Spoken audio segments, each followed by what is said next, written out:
To order. We're going to open with the Pledge of Allegiance led by Commissioner Mobley. Will you please stand?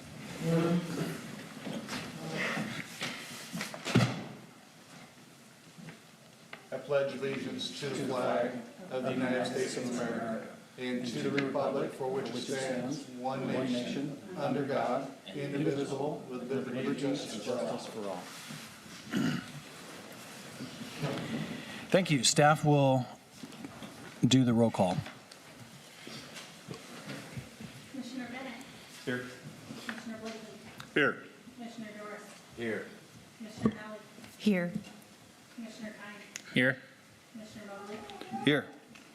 And Chairwoman Vice Chair Sykes. Here. Thank you. You have in your packet, Commissioners, the minutes from the meeting of January 24th, chaired by Commissioner Mobley. What is your pleasure?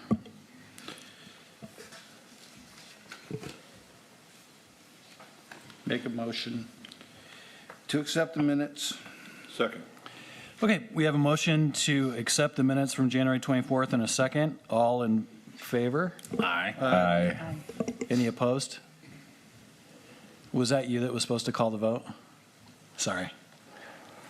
Okay, at this time, we're going to take oral comments from the public. Members of the public can be heard on any item of interest that's not on the agenda. Speakers addressing the commission will be limited to 3 minutes per speaker. And by law, the commission is not able to deliberate or take action on issues presented by the public during oral comments. We're also taking oral comments over Zoom, correct?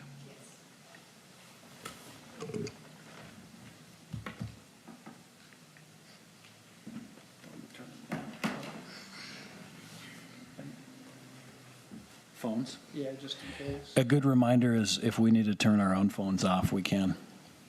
Good point.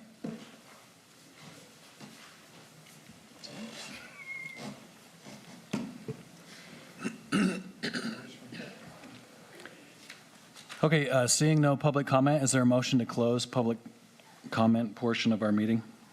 I make a motion to close public comment. And is there a second? I'll second that.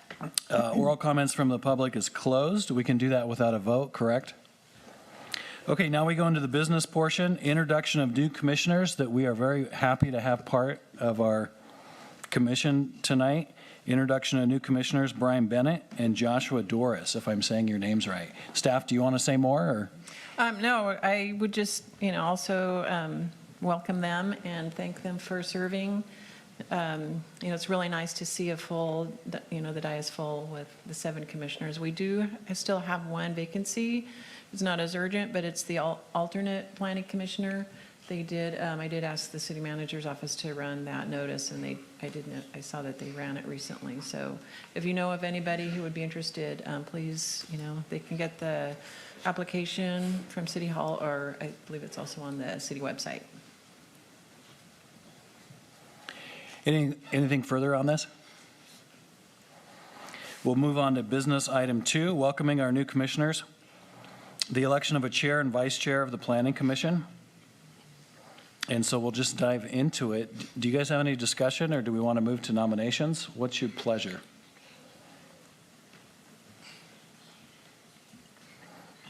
I have a question for my fellow commissioners. Who has served as either chair or vice chair in the past? I'm currently our vice chair. Chris Mobley has been chair. Anyone else? Not on this commission, but you have, Sandy? Okay, a vice chair. Any input from staff?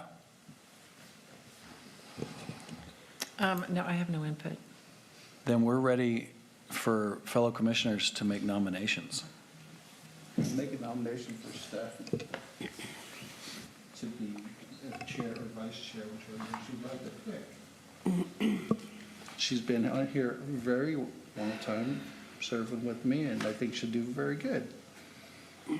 I agree with that, and I also nominate Mark Stites for chair or vice chair, whichever he approves of. I would consider vice chair. I'm happy to serve in any capacity whatsoever. We may need our nominations to be specific. Okay. I make a nomination for Mark to be chair and Stephanie to be vice chair. Second. Are we sure? Okay, You get to move over. I'll stay right here. We have a nomination for myself as chair and Commissioner Halley as vice chair. Are there other nominations? I would nominate Chris Mobley for chair, but he's done it. But I've done it. So thank you. You give somebody else a turn. Okay, we're going about this a little awkwardly, but I think we can, How about a vote of hands? For everybody, all in favor of Mark being chair, raise your hand. All in Stephanie for being vice chair, raise your other hand. There you go. Okay, thank you. okay, is that legit, staff? I do believe that we need to take a vote. Okay, Yeah. And they both had a second? Do we have a second for the motion? We did. Okay. so Commissioner Mobley made a nomination, and who was the second? Commissioner Klein? All right, let's do a roll call vote. Commissioner Bennett? I approve of the nomination of Stephanie as vice chair and Mark as chair. And Commissioner Blakely? Yes, for both. Commissioner Doris? Yes, I approve of both recommendations. Commissioner Howard? Yes, thank you. Commissioner Kine? Yes, for both? Commissioner Mobley? Yes, for both. Vice Chair Sights? Yes, for both, thank you. Very well. Gavel? Yes, we have officers for the next season. We do want to thank, I don't know if he can hear us, probably not, but our past chairman, Kevin, what was his last name again? Bradley. Yeah. Resigned, and we appreciate his tenure of service, not only on the commission, but as chairman. Yes. So he resigned, and that precipitated this. Let's move on to item 3 of business, a design review of veterinary facility for Humboldt Veterinary Medical Group, including building elevations, colors, lighting, signage, and landscaping. We will turn it over to our city staff. Thank you, Chairman Sights and planning commissioners. So so we have 2 agenda items on this one project. The first is design review, and that would include, the elevations, the colors, the lighting, signage, and landscaping, and then the conditional use permit. So the zoning code does specifically call out that projects shall have design review approved first, and then the use permit. I'm not exactly sure why, but, I think the most efficient way is to, it's fine to have them on the same agenda. That doesn't have to be that way. There's different, ways of approaching it, but, so we do have both of those on tonight. Typically, there is more discussion on the use permit, so I was debating whether to give you all of the information up front, and then you can decide on either one, but, I think I'm just gonna stick to the agenda and just be, maybe briefer on the design review and then a little bit more time on the use permit or whatever.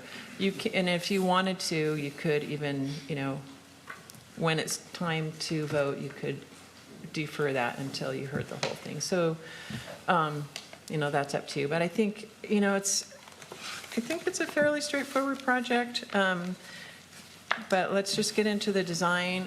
And I think it is a very nice design. I'll just, before I say that up front. So it won't be difficult to present the design. They did a really good job and put a lot into it. So I'm going to share the screen here. And let's see. So I will go over the project briefly. So this is the design review for the new construction of a veterinary facility. So it's a 9,755 square foot building located at 1257 on Riverwalk Drive, and that is on the next. So Riverwalk Drive runs north-south, and you can see 101 to the east and the Eel River to the west. And then, actually, I'll go to the next one. It's a little bit more of a close-up. It is actually at the southeast corner of Riverwalk Drive, and then this is Sandy Prairie Court on the north side of the property line, and that is a public street. It does give access to a little industrial office complex over to the east there. And you can see the existing building, which is a smaller, I think about 50% smaller of a veterinary facility. It's vacant now, and so the intent is to demolish that building and construct the new one that's in your design packet. And these are, okay, just real quickly, this is the general plan map, and it is in the city's Riverwalk designation. That's basically the area between Recology, the transfer station, and then on the south, there's the River Lodge. So it's basically all of that area that, you know, has visibility and sort of, I mean, not frontage, but, you know, direct, just, it has those really strong interaction with the Eel River. It's very visible. And so a lot of the uses, actually the next zone or the next map shows kind of more of the use difference. So freeway commercial zoning on the south, but the project is in the slightly more, you know, light industrial, or what was definitely in the past, well, actually the whole site was a mill, you know, different mills. So it was industrial, but when the city redeveloped the area, they split it up between sort of a more of a traveling public, you know, tourist serving uses, and that's where you would see the hotels, restaurants, you know, shops and things like that. And then the CT picked up the sort of the more industrial uses. I would also say that over, say, the last 10 or 20 years, the city has done some zoning amendments on the uses, the allowable uses in the freeway commercial zone, and towards the area of less, you know, strictly tourist and more general commercial. So it has kind of, it is kind of veering that way. So they've added general retail, so kind of opening it up to not just focused, you know, for tourists, but any kind of retail, and also some opened up the auto-related uses a little bit. So that's kind of just the land use background. But, you know, I'll just reiterate that this project is in the commercial thoroughfare zoning district, and that does allow more, you know, slightly heavier commercial uses, more light industrial in the conditional uses, and it does allow veterinary facilities as a conditional use. So, and I am kind of giving more of the use permit discussion here, so, but it'll serve us on the next item, I guess.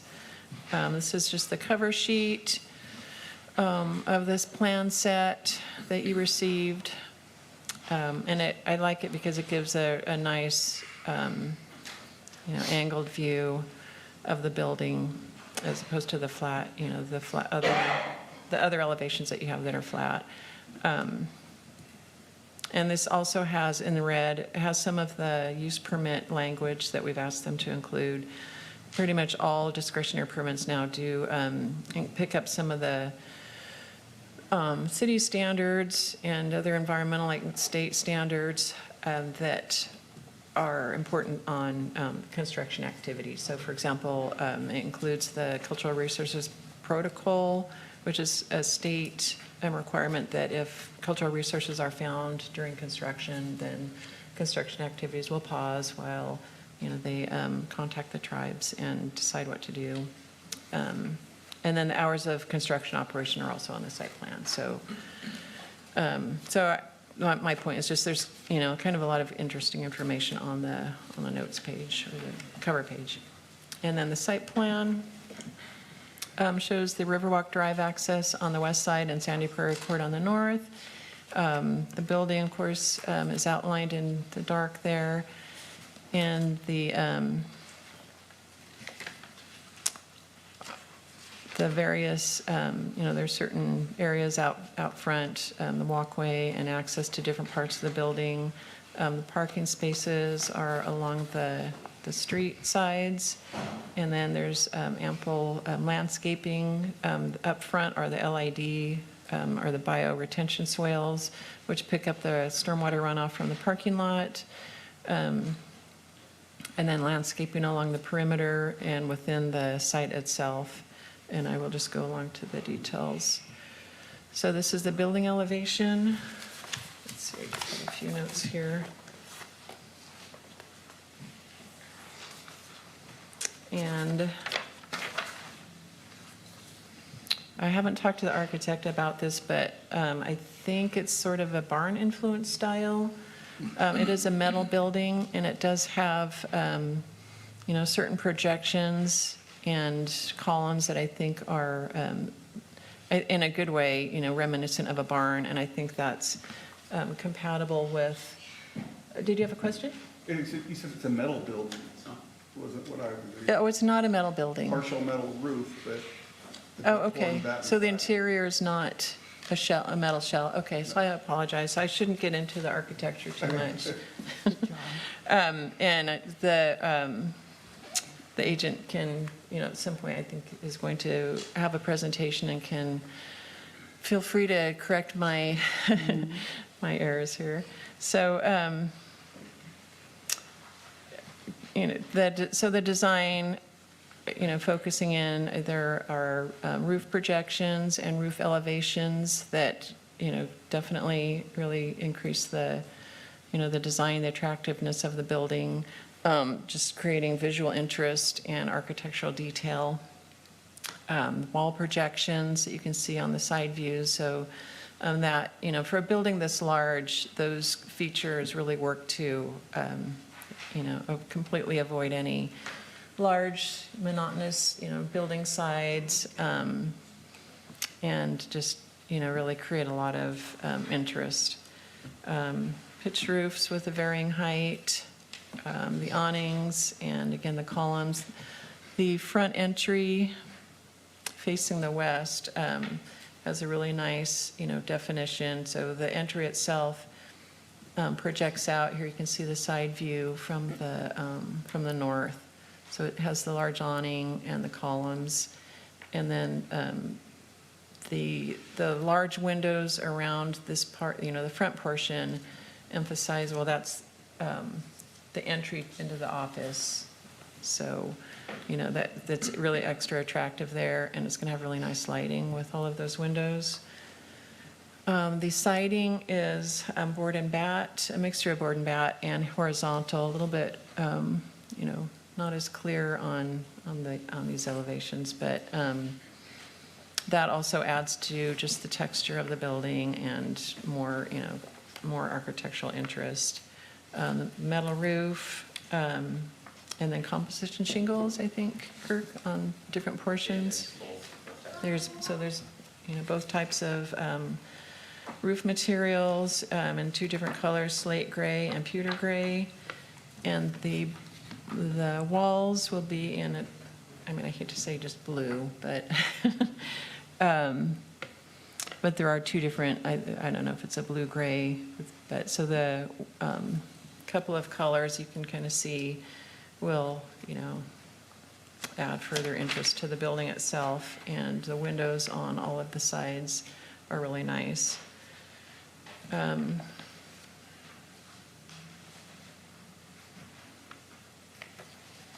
then, so this is the landscaping plan. And you do have all of these, I know that, you're aware of this, but all of these have been provided to you in the larger scale. So hopefully you've been able to read the fine print. But the landscaping areas that you can see in the shaded areas, and then the list is on the top of the sheet, and there's also a detailed legend on the next page, and you've got that in your plans as well. A little bit easier to get into the types of plants.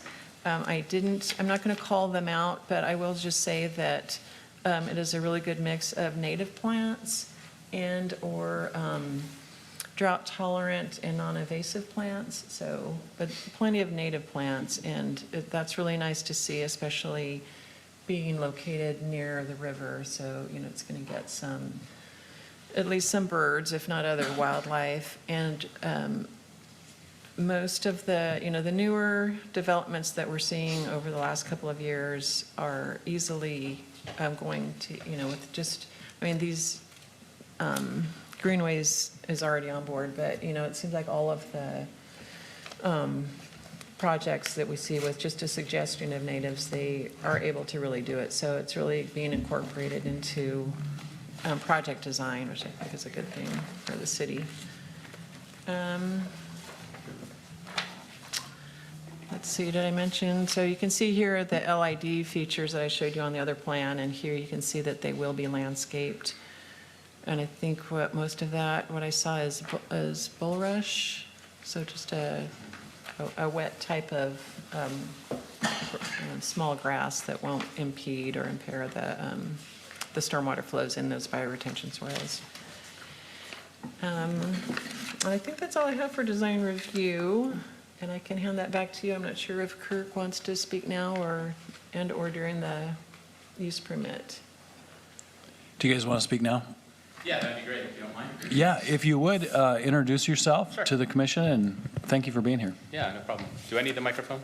to get it? Yeah, you would. So it should be on. Yeah, they want it for the recording Okay. Yeah, no online and television. Cool. Well, thank you for having me. I'm Kirk Cahoon from Greenway Partners. We've brought a few big projects through the commission in the past, the McLean Community Center campus, the Gene Lucas Community Center, and the PACE, HSRC PACE clinic that is also at the Gene Lucas site.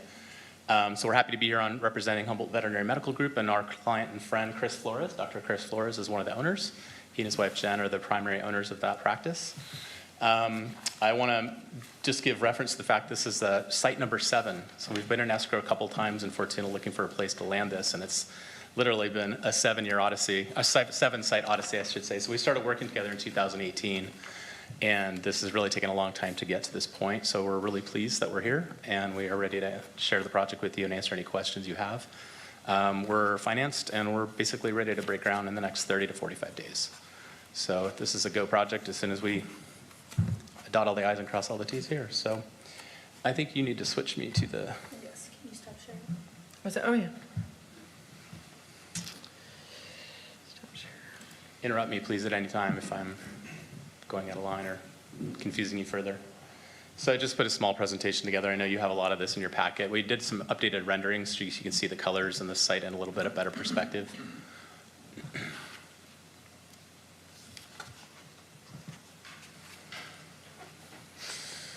Okay, so this is currently Ferndale and Fortuna Veterinary is the two practices owned by the Humboldt Veterinary Medical Group. So this is not an out-of-town practice coming in here to buy out existing veterinarians. These are practicing veterinarians in this area. The current owner of Riverwalk Veterinary, prior owner I should say, approached Dr. Flores and his wife, and when she heard the project was in development, and said, I want to get out and let me sell you my property. Suddenly the site search ended, because now that's the perfect place to do this. So. And little help here. There we go. So hopefully you can see, so we've added a different perspective rendering to this facility so you can see the entire site. This is the northwest corner view, essentially from little drone or helicopter above Sandy Prairie Court. So kind of key characteristics. So one of the major things that we want to point out here is this is intended to be a barn by agricultural theme. So agriculture is obviously a huge part of this area's history, the dairy industry, the ranching industry. Dr. Flores practices both small and large animal veterinary, so he is in the field often and working for folks in the dairy and ranching industry. So we wanted to really kind of bring that theme to a facility so it represented both the interests of Dr. Flores as well as the region. The other elements in here are the large redwood timber frame. This is obviously a very important design element in this area, so we wanted to continue that. And yeah, those are on a number of locations at the entrances, and also that large timber structure carries through the lobby area and into some of the back areas. Thank you. If it's not clicking, you can just say next. Okay, next. I'll just go to you every time. This would be the front perspective view. We've got the light poles in there. Everything is done at scale. This is accurate from our 3D model that we developed in a program called Revit. There are some fences on the south boundary there. One of the key elements in this project that we'll talk about in a second is, people come here for their animals when the animals aren't well, and a lot of times people have an opportunity to feel a lot of mixed emotions or big emotions. So we want to give a place for people to have some privacy to grieve. So both inside and outside the building, there will be the ability of a person going through some grief to have a private space to come and kind of, be with themselves, collect themselves before they get in their car. Sadly, obviously, that's a major part of veterinary medicine is saying goodbye to our animal friends. Next one.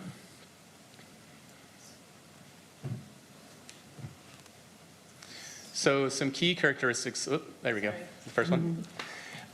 First one being a fear-free practice. So this is a practice type that's not all that common, but it's a priority goal for Chris and his wife, Jen.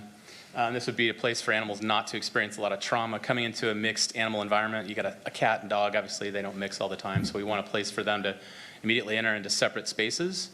Animals need also a place to relieve themselves. That's not where they sleep, so that's another issue that we've had to address. How do we make that possible? Barking obviously creates stress and anxiety for not just dogs, but for people, so we want to minimize that.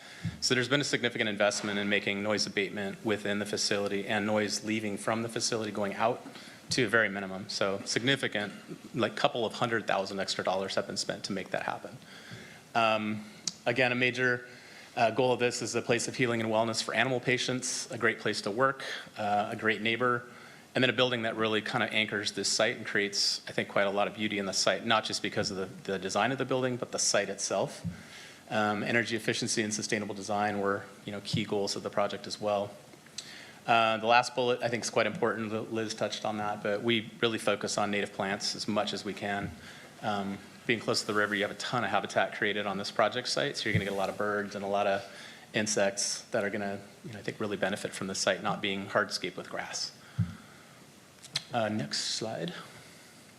So again, lush native landscaping, as I mentioned, places for staff and client to kind of collect themselves. Being in the veterinary industry, it's an incredibly stressful line of work. It's a really high rate of suicide, actually, for doctors and folks that work in veterinary. So we want people to get a chance to collect themselves and step outside away from the stress. Ease of access for clients and staff. One of the major findings of the pandemic was that meeting people at the front and having folks not come all the way inside, but bringing the dogs inside, keeping folks out in their car, actually kept the practice going quite well and made it a lot of efficient. So we've tried to really figure out how can we do that, continue that, going into the next phase of this project. Other elements here, really important to have view sheds out. So if you're working and you're stressed, you can look out and see greenery. Having privacy with green space important. 4-season color. So we have plants here that will, as they lose their leaves, they still have a lot of red bark, things like that to look at. Obviously, dogs are going to eat a lot of things they come in contact with, and a lot of plants are toxic to dogs, so we had to consider those elements. And then low maintenance. So this is not a big riding mower driving around 2 times a week, mowing a bunch of grass. This is a very low maintenance site. Also, I think a really nice amenity. And then we'll get into some of the elements. I put together a plant palette for you. I believe that's the next slide. So these are your native grasses. One of those is not native actually, but the rest of them are. Those are going to be some really high profile elements along walkways and along and under windows. Next slide.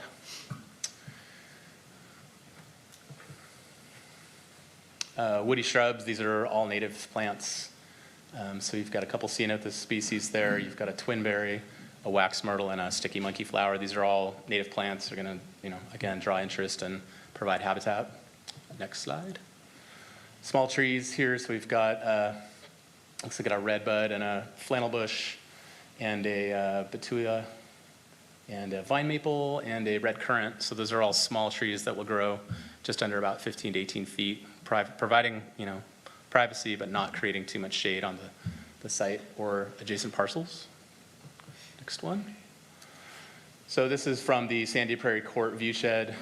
This rendering, again, we didn't put every single plant on the rendering, but you should get an idea that this is a pretty densely populated, vegetated site.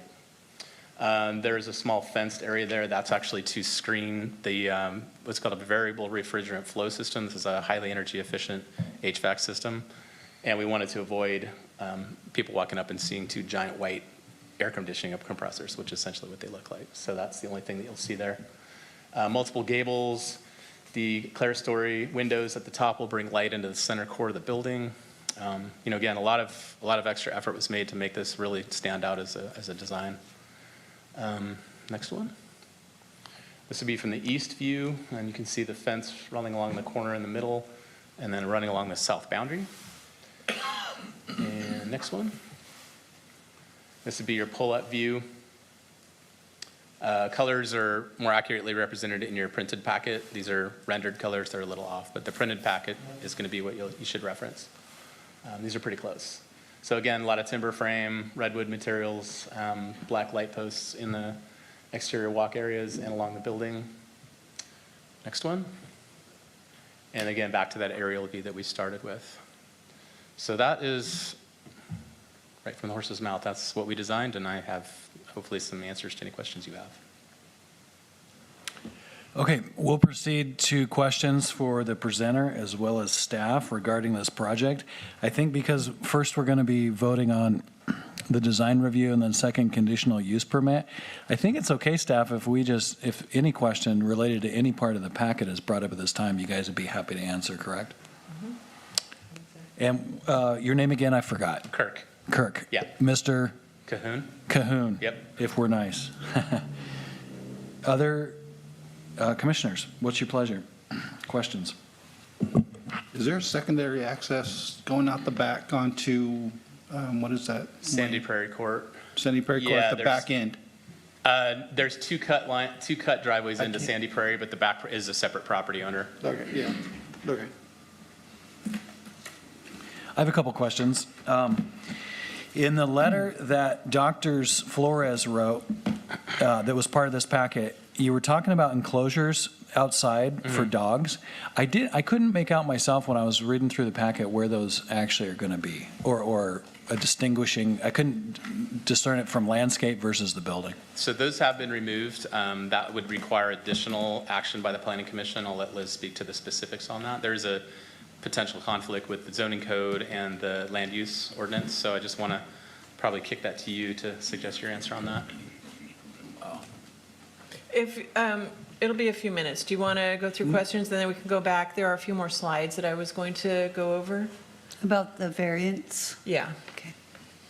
Yeah, but we'll follow your lead I on mean, we that. can do that now, or if you want to finish answering questions now and then go back to that. Well, you'll give us more info, so Okay. it might have less questions later. Okay, then I'll go ahead. I have a few more slides, and then, yeah, and then you can come back up, Kirk. After.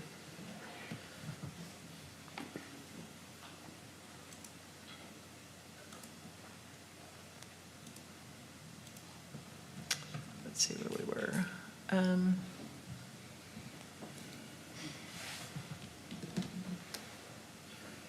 Okay, so that's a landscaping, and there is also in your plan packet a sign.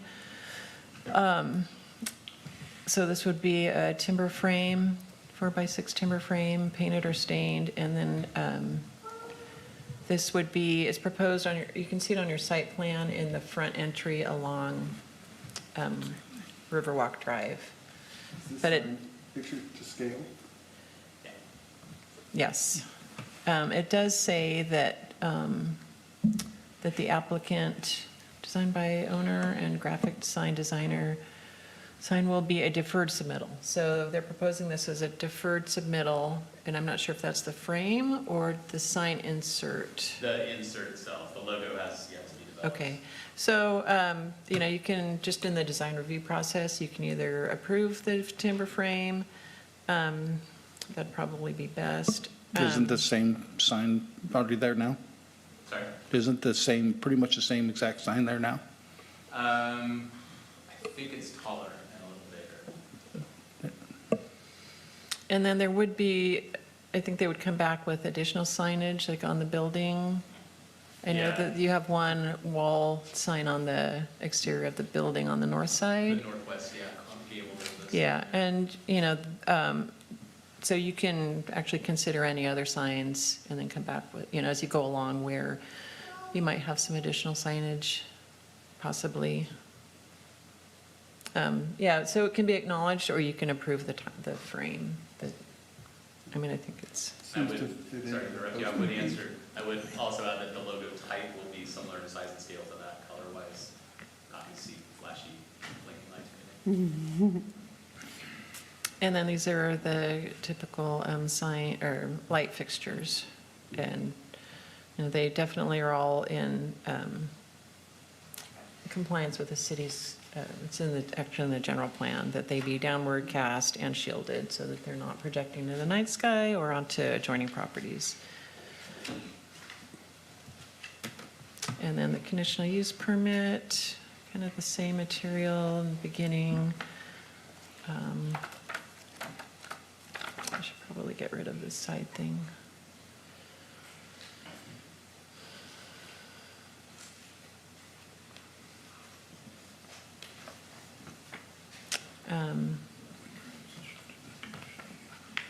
So for the conditional use permit, the municipal code does include a list of findings that are considered on any conditional use permit. And there are a set of, I think there are 3. They are written up in your packet. They're attached to the resolution, so that's typically where you would find them. They do get adopted with the resolution. That's why they're behind the resolution. And really, they're kind of questions that they ask are, is it consistent with the zoning code? Is it consistent with the general plan? Does it create any health and safety issues? Is it compatible with the neighborhood? So I typically don't go into great detail, at the hearing unless you have questions or unless something warrants discussion. So I think, in this case, the building itself, as you've seen, it's a really outstanding, contribution to that neighborhood, whether it's in the CT zone or in the Riverwalk. It's just going to be a really nice enhancement. And as far as the use itself, it is, the previous use was a veterinary facility. We didn't have I'm not aware of any problems that were associated with that. I think it functioned really well, just observing it. And, as far as impacts to the neighborhood, I think, it's going to be, they've got acoustical materials inside the building. So, that's really the only, other than that, it's really going to function as any other normal standard kind of a business that's allowed, whether that's a retail store or an office building or some other type of service. It's going to be quiet, it'll have a presence, it'll have customers, a customer flow, but overall it's going to be, quiet and, just creating a kind of a contribution to that area.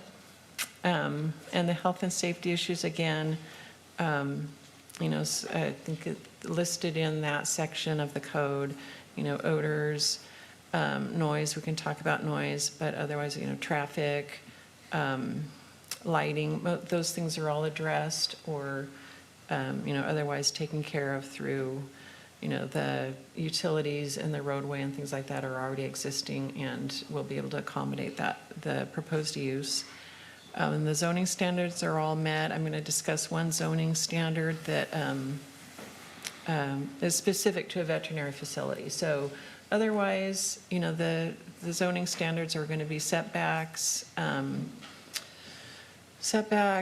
building height, parking. I think, those are really the main ones on a new construction, and those are all met. Landscaping, there's a small landscaping standard for parking lots, which they do meet. General plan, we look for inconsistencies, and I think, everything is compatible. I will discuss the noise standard, and that's really, so the discussion is just going to focus on how, it meets the standard for veterinary facilities. And so in one of the sections of the code, the 1706 is specific uses, and one of those specific uses is a veterinary facility. And it has this is actually the zoning code itself, and it says that the veterinary facility shall be located no closer than 100 feet to any residential district or to a restaurant or motel in any district. And so it does meet those standards. The closest residential district is, I think it's like 2,000 feet away to the east, and that's on Spring Street. So they're specifically, they call out a district. And then the nearest restaurant is Eel River Brewery, 1,000 feet to the south. and Comfort Inn Hotel about 1,200 feet to the south. So that section is met. It says that these veterinary facilities shall be constructed and operated such that the entire use shall be totally enclosed within a building that is soundproofed. And so that is something, you asked about the exterior dog kennels, and that is something that the applicants are deeply interested in. And we're considering requesting a variance for this section of the code. So, but it was a little complicated as far as the code goes, and it's also tied to general plan standards. So I'm just going to go through this section, and then I think you'll see what I'm referring to. So, but otherwise, a variance is the mechanism to get an exception from the zoning code. So that would be appropriate. I think to make the findings and to comply with the code itself is a little bit more troublesome. I think, it's something that may be able to be worked out. But to get to the construction phase, I think they wanted to just, you had a question? Well, yeah, you're going to talk more, which is terrific about this, but is it being asked tonight, or is this a future ask? It would be a future ask. Okay. Yeah, so there's been the letter that they submitted, and it was on the plans, it was removed from the plans, and it would require a application and a fee and all of that. So formally, it's not being asked tonight, but discussion's fine. But of course, you're talking right now, you're in the middle of a presentation about the conditional use permit, correct? Yes. Okay, thank you. Yes. So otherwise, so the noise study there was a noise study that was prepared that analyzed the decibel levels and created by a couple of things. The general plan requires a noise study for certain projects, and actually this next code section also requires a noise, some noise information. So the noise study did demonstrate that the building is adequately soundproofed as it is for the interior. The dogs that are housed or kenneled inside when they're getting medical care, as well as the generator and the HVAC system. So those are the things that this noise study did demonstrate, that those met the decibel levels that are called out in the general plan. And that the building shall be certified by a licensed architect or civil engineer as meeting the existing noise level contours specified by the noise element map. And we do have that on a subsequent slide. The architect with Greenway Partners did basically, I guess, certify or state in a letter. So you did get a copy of the noise study if you were able to look at it. It has a couple of parts to it. The first part is actually the analysis or supporting discussion by the architect. And then in the back of it are the noise studies, that were done by the acoustical engineer. That then the architect based his discussion on that. So we have that one being met. Adequate measures shall be taken to prevent offensive odor. And, they will have regular daily trash collection that'll be bagged. I'm not aware of any special measures other than bagging it, putting it in the dumpster, which will be covered and then picked up, I assume, once a week. I'm not sure if a commercial business does it more than once a week, but at least once a week. So, assuming that process is adequate for odor control, there may be additional odor materials that are added to things like, the cat or the dog feces that'll be collected, but I'm not aware of that being required. But when we pause here, that they can maybe respond to that in more detail. And that these facilities may board and care for small animals, including goats and sheep. Small animals shall not, for the purpose of this section, include other livestock. So the zoning code itself restricts it to small animals up to goats and sheep. You'll see on the site plan, the rear of the building, which would be on the east side, is a large room. It does have vehicle access, so it has a roll-up door, and that is the livestock room. And that is just for, so they won't be receiving or treating livestock animal there. It's to, for the mobile services. So the truck, loading and unloading and washing of materials and equipment will take place there. But any large animal activities will be done on a mobile basis, so they'll go to the site. So, I just wanted to demonstrate that, there's this very specific code section referring to veterinary facilities, and going through each of the items, those, I believe, have been met. And then the general plan has this noise, this is in the health and safety element, which kind of ties into those health and safety findings that I mentioned in the beginning, and which are attached to your resolution. So it does have this noise compatibility standards table, and then the requirement is for, in I think it's policy 8-2, that a noise study shall be done to demonstrate compatibility, that the project conforms to these decibel levels, and this is for, so the land use category, so this range of land use categories has certain decibel levels that would need to be met at, by a new project that's introducing noise. So for example, residential, at the exterior of the residence would not, the proposed project should not exceed the noise levels by 60 decibels. And then, the other types of uses that would be in that CT district, that we would look at, hotels, not to exceed 60 decibels, office buildings 70, commercial activities 70.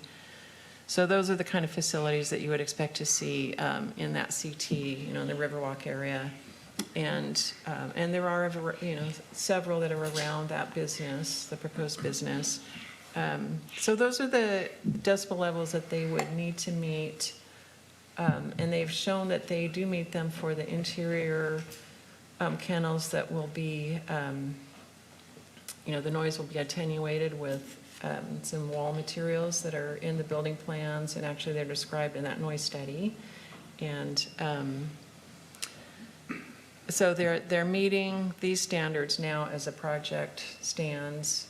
And, in the future when, if they're able to devise a plan for any exterior dog kennels, these are the standards that they would need to meet. So that's kind of the long background on the noise issue, that I think we've come to a place where, their building plans are almost ready. They've been reviewed a few times. There's some corrections that'll need to be made, but, they need the use permit first. And I think that's it on my discussion, and I'll hand that back to the commission. Okay, we'll entertain questions for our city staff as well as the presenter.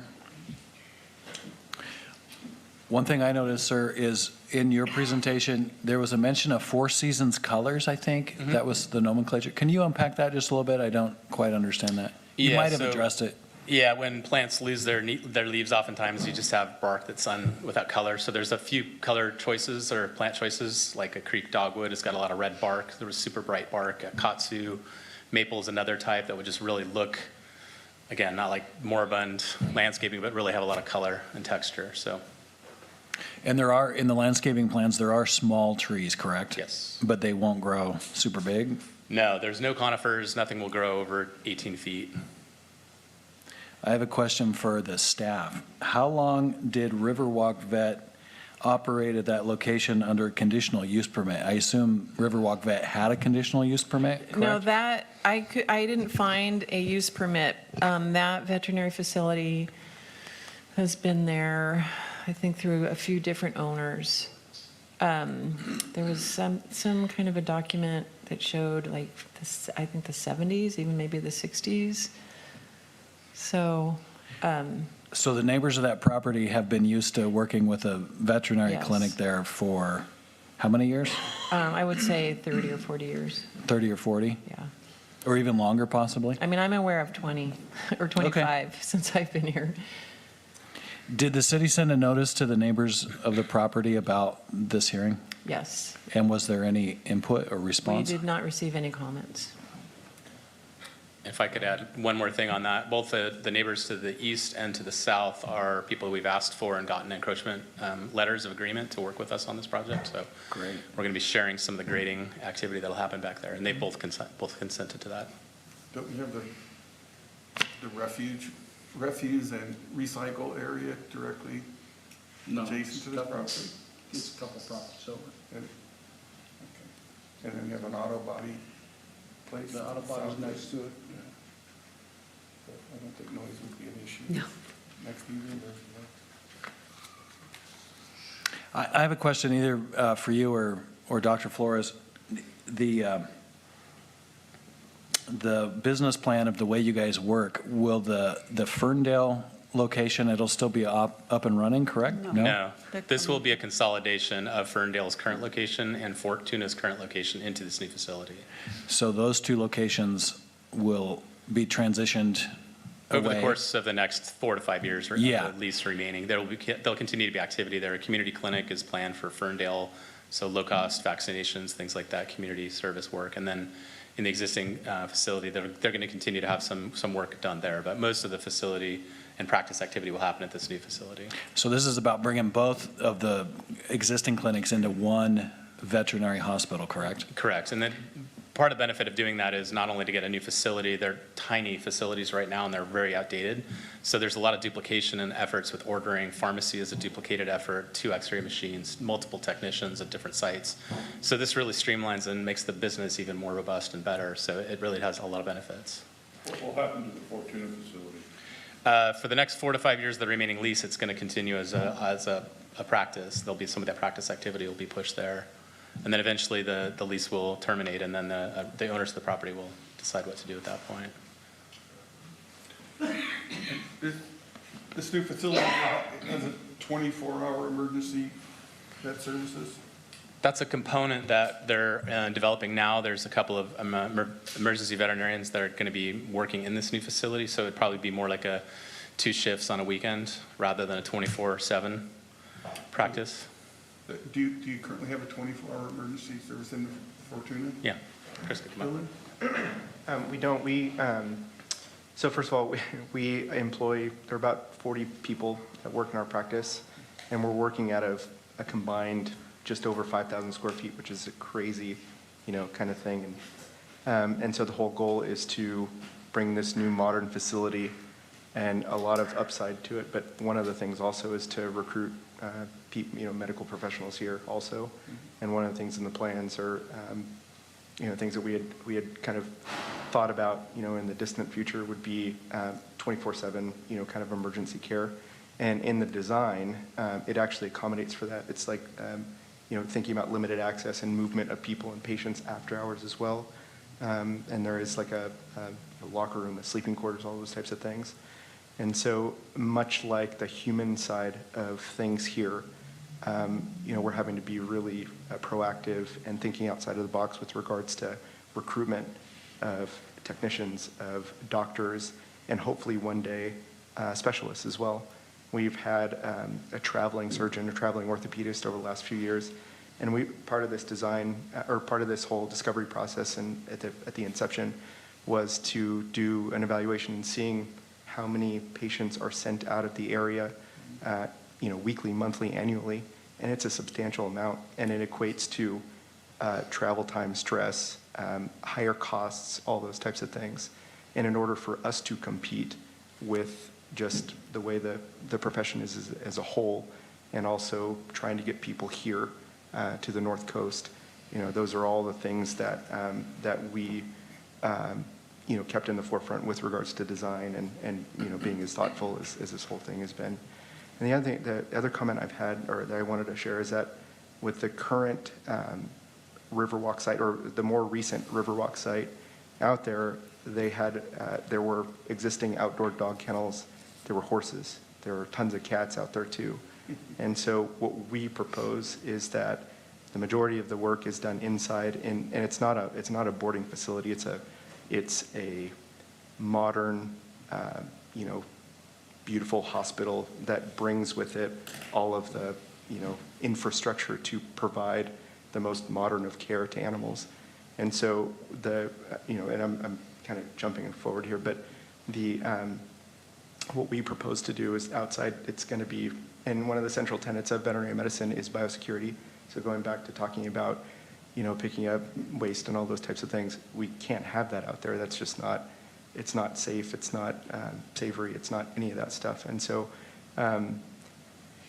what we're proposing, if we do have an outside kennel area, it's not for boarding after hours, it's for medical, movement for the animals, it's for elimination, it's for, those types of things that would really, help facilitate their stay in the hospital and recovery of whatever, medical process they're going through.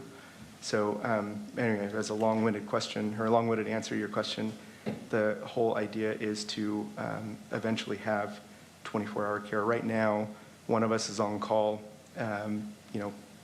We have a doctor that's on call. We have a doctor that works over the weekends. But it's a little bit of an amended, kind of a, when something comes in that needs, IV fluids or surgery or any of those types of things, we tell the clients that, we don't have somebody here 24 hours. We set up a little camera in front of them. We monitor them and wake up every hour at home, to try to do that thing. But the whole goal is to bring an ICU and an emergency kind of care center that there will be nursing staff and, all those types of things. So that's kind of in the works for this whole thing. Do you know where the closest 24-hour emergency veterinary facility is? Yeah, it's in Santa Rosa or Southern Oregon, so you're going 4 to 5 hours north or south. I suppose there's Redding also, but it's all, pretty much. The reason I asked, a couple of years ago, I had an issue with my dog, and we ended up going up to Arcata. Mm-hmm. There was a facility there. I guess they call in a vet, and we met them there in the middle of the night. I was just hoping that your facility would mean we wouldn't have to drive an hour if we had an emergency with one of our pets. I understand what you're saying. Yeah. I wish you luck on that, bringing in new talent and being able to service 24 hours a day. So you'll be able to do things with this facility that you're currently just can't do with your 2 facilities, correct? Yeah, correct. We have, it's the surgery. So we're going to have 2 surgery suites. We're going to have a dental suite that is across the building from the other. That's a real limiting factor in our surgery schedules. Anytime you do a dental on a dog or a cat, you aerosolize all these bacteria that are in the mouth, and you cannot safely do soft tissue orthopedic surgeries on the day of. And so that'll open up our whole, surgery side of things. There's a special operations room, which we've thought about, thinking outside of the box for more holistic types of medicines or rehabilitation or, those types of things. Or thinking about adding in like a advanced imaging unit or an area where a specialist can perform advanced ultrasounds or acupuncture or any of those types of things. And the treatment area it just all brings, to the forefront the things that we can do with animals that we, COVID happening when it did, it was kind of a godsend because it made us reevaluate, how animals and people should kind of go through a building or a structure. And that goes from the parking lot all the way to the back.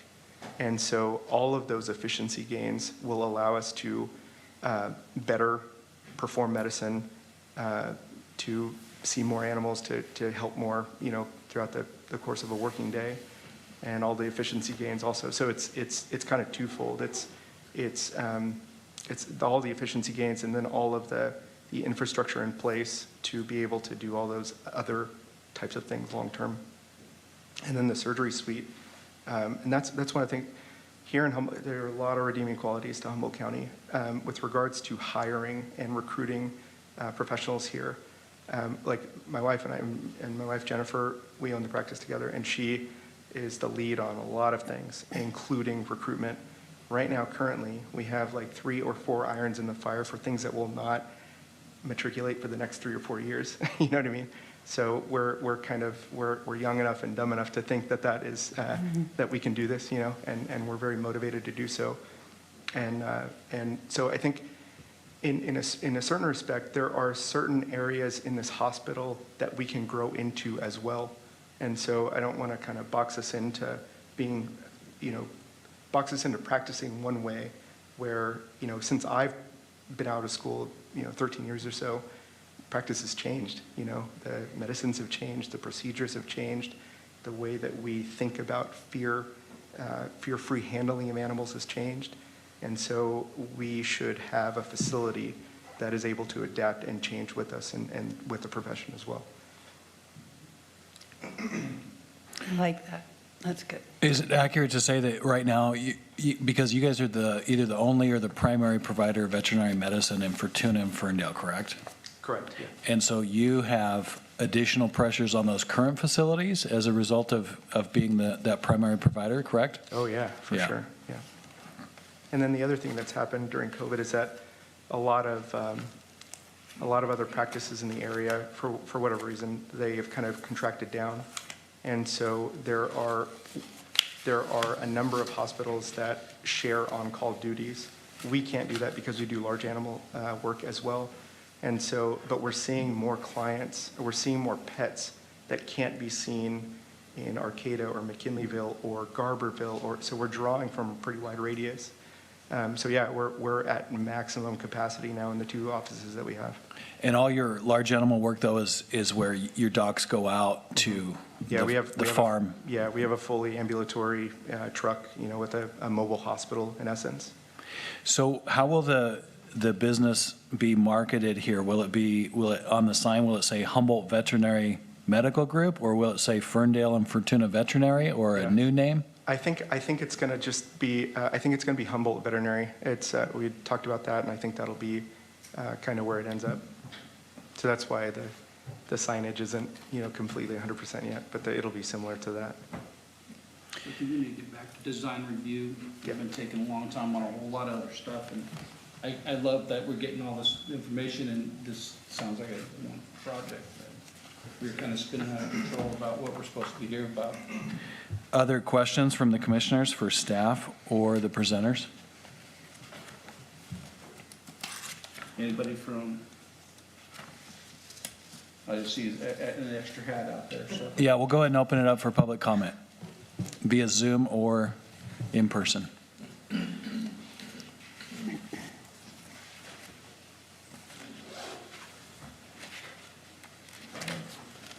Anybody waiting in the wings on Zoom? Motion to close public comment. Okay, we have a motion to close public comment. Is there a second? Second. We'll take a voice vote on this. All in favor, please say aye. Aye. Any Aye. opposed? Okay, I make a motion to adopt Resolution P-2022-3099, a resolution of the Planning Commission of the City of Fortuna approving design review of a veterinary clinic, including elevations, colors, lighting, and landscaping. Second that. Roll call vote. Commissioner Bennett. Yes. Commissioner Blakely. Yes. Commissioner Doris. Yes. Commissioner Hallie. Yes. Commissioner Kine. Yes. Commissioner Mobley. yes. And Chair Sykes. Yes. Okay, our next order of business, item 4, a public hearing to consider the approval of conditional use permit for this same facility on Riverwalk Drive. Staff, had you already included this in your presentation? Included what? Do you have a new presentation? I don't have it, no, I've Okay. completed the presentation. Perfect. When you do get to the resolution, I want to point out that the number in the staff report on the resolution itself should be P2023-3100, not 3099, because that was the one that Stephanie just read. That's page 31. Page 31. It should end in 3100, correct? 3100. Yes. Oh, I'm sorry. 29, I believe is right, 3100. Should be 3,100. Yes, 3100. I'm sorry, 3,100. 3,100. Question for staff and the presenters on this. I got a question for staff on it. The, being where they are and knowing that what may come in the area as far as we're looking at freeway commercial with, will that change later on their use permit? No, the use permit runs with the land, unless there are some kind of standards or conditions that are put into a resolution, and there aren't in this case. So if somebody wants to put a restaurant across the street, that's not going to hurt them in any way? No, 'cause that's Or the after the restaurant that fact. wants to go across the street? Right, no, that's after the fact. I mean, we can't condition that property to not have a restaurant. I, just because, you know, we brought it up and it's right there on that edge, so I'll make sure everybody's on the same page. Further questions? Seeing none, we'll open it up for public comment, either via Zoom or in person.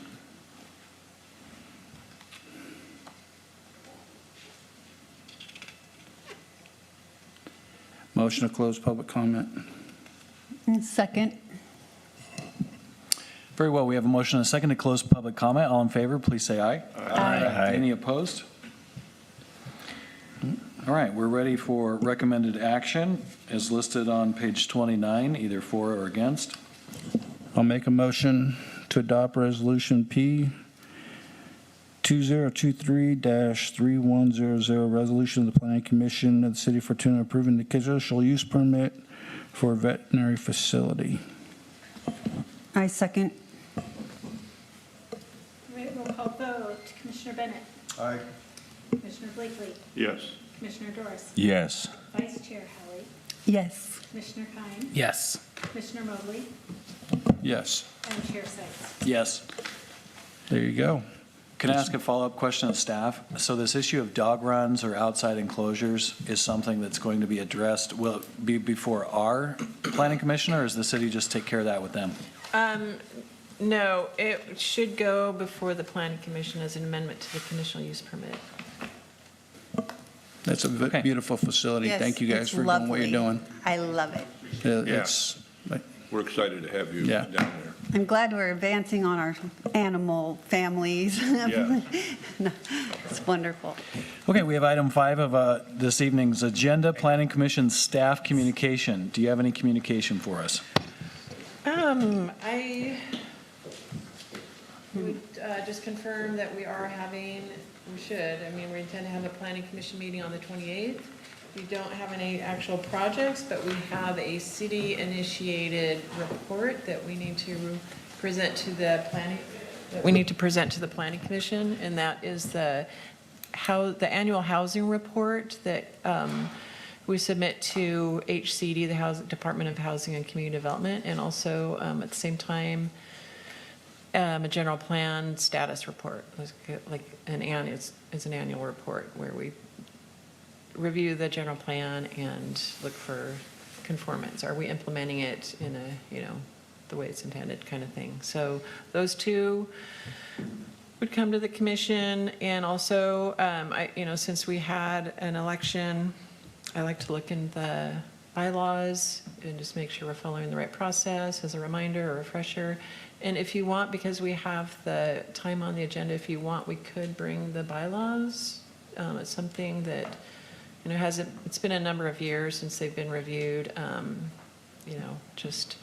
We have new commissioners, like almost 50% new. So it might be a good way to kind of review them, and, you can go, if you wanted to, I would go review them, and, if you see things that you like or don't like or want to add or change, or just get familiar with them. Or, or if you prefer, we could do that as we were meeting on a workshop manner.